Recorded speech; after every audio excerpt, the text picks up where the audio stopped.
Hello दोस्तों। महान लेखक मुंशी प्रेमचंद की शैली में प्रेरणा कहानी चलिए सुनते हैं। कहानी का शीर्षक है धरती पुत्र। बक्सरपुर बिहार का एक पुराना गांव था। मिट्टी के घर, पगडंडियां और चौपालों पर बैठने वाले बूढ़े। वहां के लोग सीधे, परिश्रमी और जमीन से गहराई से जुड़े हुए हैं। इसी गांव में जन्मा था धर्मवीर, एक साधारण किसान जिसकी सोच असाधारण थी। धर्मवीर का जन्म एक गरीब किसान परिवार में हुआ। उसके पिता राम किशुन खेतीहर मजदूर थे। परिवार में 2 बहनें, एक बूढ़ी माँ और खुद धर्मवीर। राम किशुन की मृत्यु के बाद पूरी जिम्मेदारी धर्म के कंधों पर आ गई। उम्र मात्र 17 वर्ष की थी, लेकिन नजरों में संघर्ष की ज्वाला थी।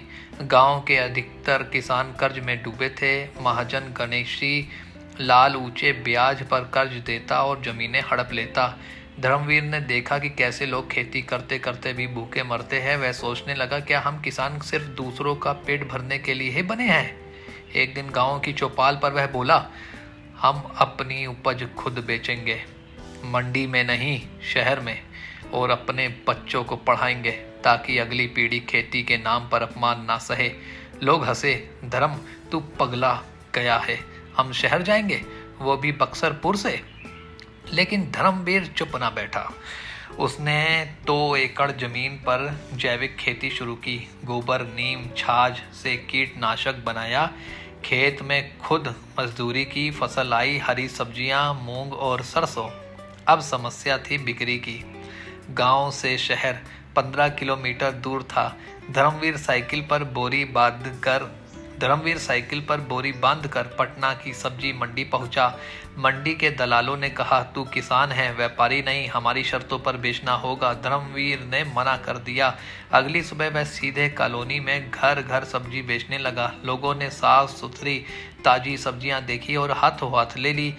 असली देसी सब्जी और कोई मिलावट नहीं। एक महिला बोली। धीरे धीरे ग्राहक बढ़ते गए। 1 साल के भीतर धर्मवीर ने एक छोटी वैन खरीदी। गांव के 10 किसानों को साथ जोड़ा और उनका उत्पाद भी शहर पहुंचाया। गांव वालों ने देखा कि धर्मवीर के घर में अब रोटियां मोटी होने लगी। उसकी बहनें स्कूल जाने लगी। माँ को दवा मिली और खेत में बैल की जगह ट्रैक्टर दिखने लगा। जो पहले हंसते थे अब उसके पास सीखने आने लगे। धर्म, हमें भी सिखा दे जैविक खेती। धर्मवीर ने रविवार को खेत में खेत पाठशाला शुरू की।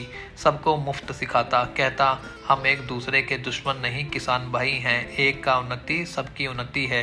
धीरे धीरे बक्सरपुर गांव का नाम आसपास के इलाकों में फैल गया।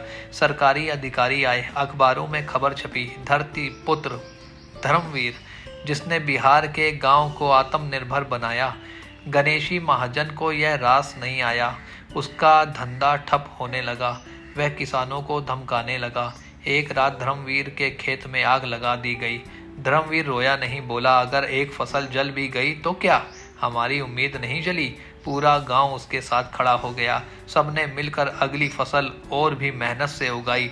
आज धर्मवीर 38 साल का है। बक्सरपुर अब स्मार्ट गांव घोषित हो चुका है। गांव में एक कंप्यूटर केंद्र है जहां युवा खेती, तकनीक और मार्केटिंग सीखते हैं। धर्मवीर कहता है, माँ कहती थी जमीन माँ होती है, हमने माँ को सींचा, माँ ने हमें सींचा। यह कहानी एक सत्य से प्रेरणा लेती है कि शिक्षा, एकता और दृढ़ संकल्प से एक किसान भी क्रांति कर सकता है।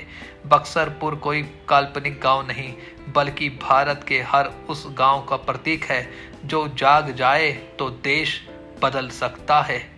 धन्यवाद।